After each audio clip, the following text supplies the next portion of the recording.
Kejarlah kasih itu, dan usahakanlah dirimu memperoleh karunia-karunia roh, terutama karunia untuk bernubuat. Siapa yang berkata-kata dengan bahasa roh, tidak berkata-kata kepada manusia, tetapi kepada Allah. Sebab tidak ada seorang pun yang mengerti bahasanya. Oleh roh ia mengucapkan hal-hal yang rahasia. Tetapi siapa yang bernubuat, ia berkata-kata kepada manusia. Ia membangun, menasihati, dan menghibur. Siapa yang berkata-kata dengan bahasa roh, ia membangun dirinya sendiri. Tetapi siapa yang bernubuat, ia membangun jemaat. Aku suka supaya kamu semua berkata-kata dengan bahasa roh. Tetapi lebih daripada itu, supaya kamu bernubuat. Sebab orang yang bernubuat lebih berharga daripada orang yang berkata-kata dengan bahasa roh, kecuali kalau orang itu juga menafsirkannya, sehingga jemaat dapat dibangun. Jadi saudara-saudara, jika aku datang kepadamu dan berkata-kata dengan bahasa roh, apakah gunanya itu bagimu? Jika aku tidak menyampaikan kepadamu penyataan Allah, atau pengetahuan, atau nubuat, atau pengajaran, sama halnya dengan alat-alat yang tidak berjiwa, tetapi yang berbunyi, seperti seruling dan kecapi. Bagaimanakah orang dapat mengetahui lagu apakah yang dimainkan seruling atau kecapi, kalau keduanya tidak mengeluarkan bunyi yang berbeda? Atau jika nafiri tidak mengeluarkan bunyi yang terang, siapakah yang menyiapkan diri untuk berperang? Demikianlah juga kamu yang berkata-kata dengan bahasa roh. Jika kamu tidak mempergunakan kata-kata yang jelas, bagaimanakah orang dapat mengerti apa yang kamu katakan? Kata-katamu sia-sia saja kamu ucapkan di udara. Ada entah berapa banyak macam bahasa di dunia.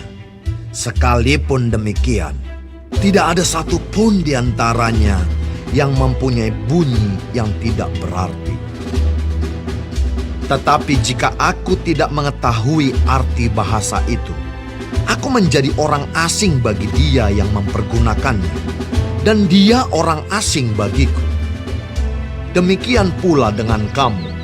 Kamu memang berusaha untuk memperoleh karunia-karunia roh, tetapi lebih daripada itu, hendaklah kamu berusaha mempergunakannya untuk membangun jemaat.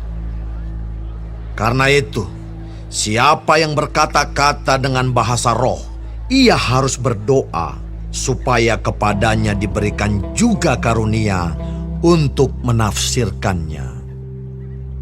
Sebab jika aku berdoa dengan bahasa roh, maka rohkulah yang berdoa, tetapi akal budiku tidak turut berdoa. Jadi apakah yang harus kubuat? Aku akan berdoa dengan rohku, tetapi aku akan berdoa juga dengan akal budiku. Aku akan menyanyi dan memuji dengan rohku, tetapi aku akan menyanyi dan memuji juga dengan akal budiku. Sebab jika engkau mengucap syukur dengan rohmu saja, bagaimanakah orang biasa yang hadir sebagai pendengar dapat mengatakan amin atas pengucapan syukurmu? Bukankah ia tidak tahu apa yang engkau katakan? Sebab sekalipun pengucapan syukurmu itu sangat baik, tetapi orang lain tidak dibangun olehnya. Aku mengucap syukur kepada Allah bahwa aku berkata-kata dengan bahasa roh lebih daripada kamu semua.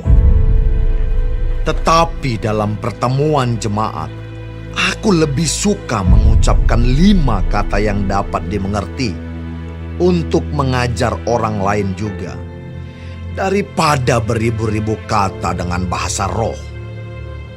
Saudara-saudara, janganlah sama seperti anak-anak dalam pemikiranmu.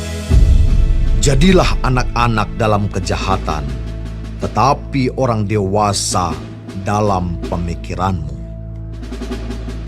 Dalam hukum Taurat ada tertulis, oleh orang-orang yang mempunyai bahasa lain dan oleh mulut orang-orang asing, aku akan berbicara kepada bangsa ini.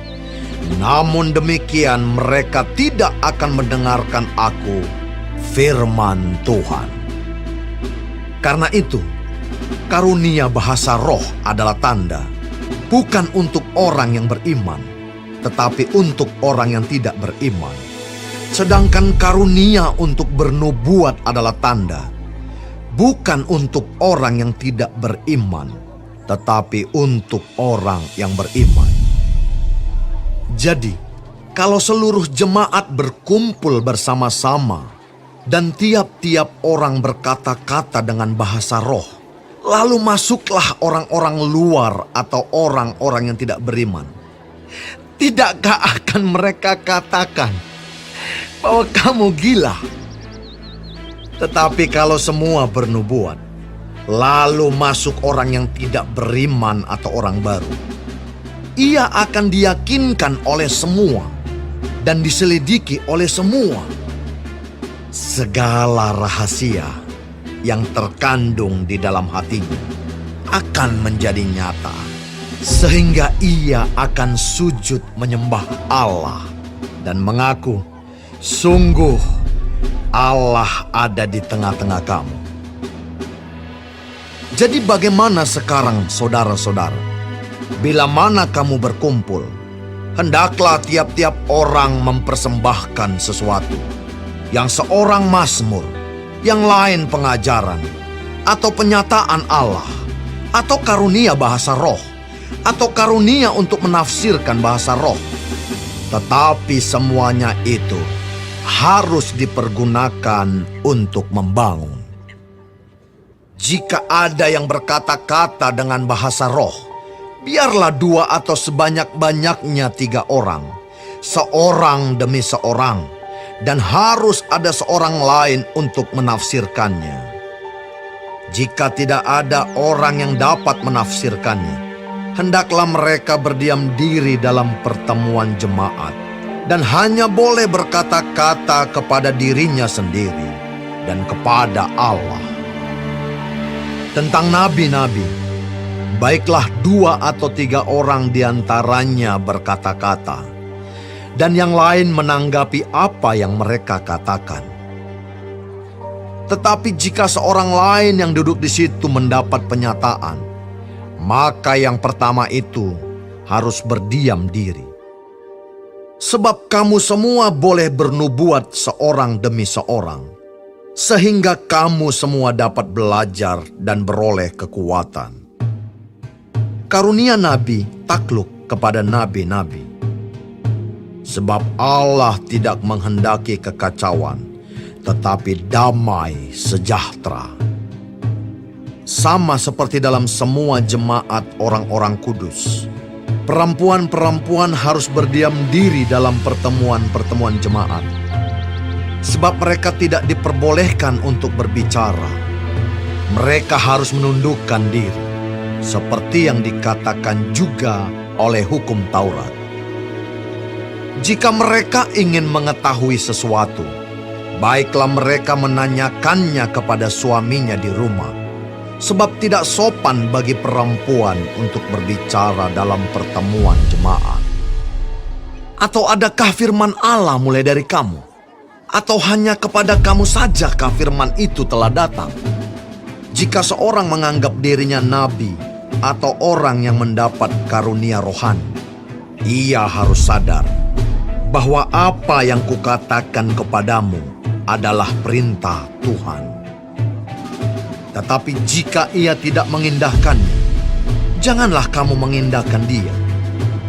Karena itu, saudara-saudaraku, usahakanlah dirimu untuk memperoleh karunia untuk bernubuat, dan janganlah melarang orang yang berkata-kata dengan bahasa roh. Tetapi segala sesuatu harus berlangsung dengan sopan dan telaten.